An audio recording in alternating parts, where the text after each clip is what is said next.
churches here have also been suffering from this moral decay. I've been talking about how they've been attacked, they've been slandered, the hatred from the media and from the rights bureaucracy. So that Christianity here has gone from being an establishment faith to really a persecuted one and a minority faith.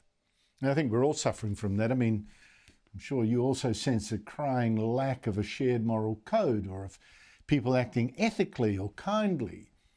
Now, Greg Sheridan, the Australian, has written a new book about this. I normally have him on my show, of course, every Monday to talk about foreign affairs. He's our top writer.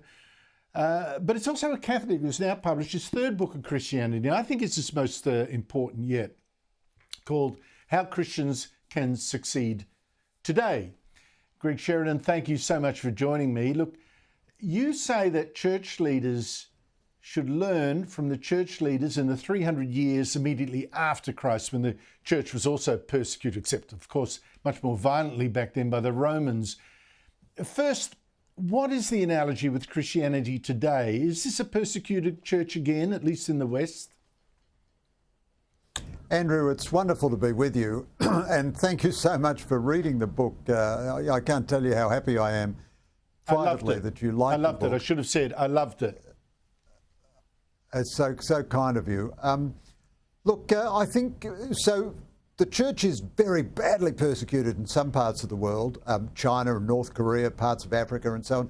In the West, it's, I think, confronting a society that has kind of become neo-pagan, and that's where the parallels and the lessons from the early church are interesting. So we're not going to be thrown in a Colosseum and have our flesh torn off by wild bears or be gored to death by wild bulls or anything. But it is a culture which thinks Christianity is stupid, feeble, nonsensical, illogical, creepy and socially bad. And the first Christians faced all that and 1,000 things worse than that.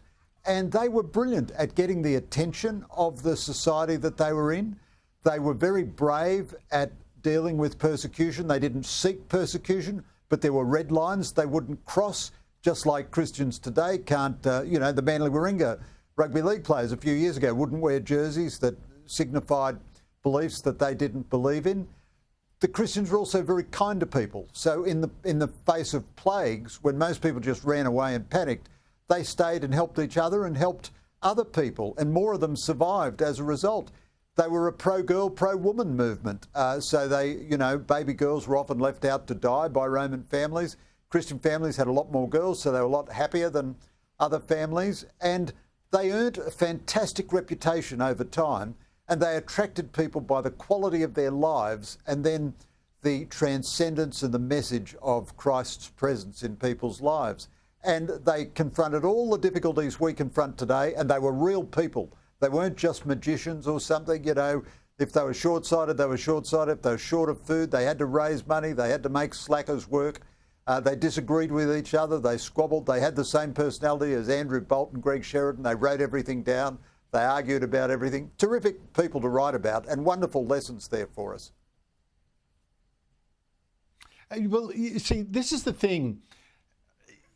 Despite all that persecution, which is far more than the church suffers now, in just 300 years, you had church numbers explode from, it's estimated as many as, well, tops maybe 500 people or maybe a bit more at the time of Christ's crucifixion who were Christians. And suddenly, 300 years later, despite all the persecution, bang, they became the official religion of Rome in 300 years. Now, I'm just wondering what lessons today's church leaders should learn then from those church leaders of the first 300 years, because to tell the truth, Greg, a lot have seemed to me too scared to say boo to a goose if they're going to get criticised for being, I don't know, Christian.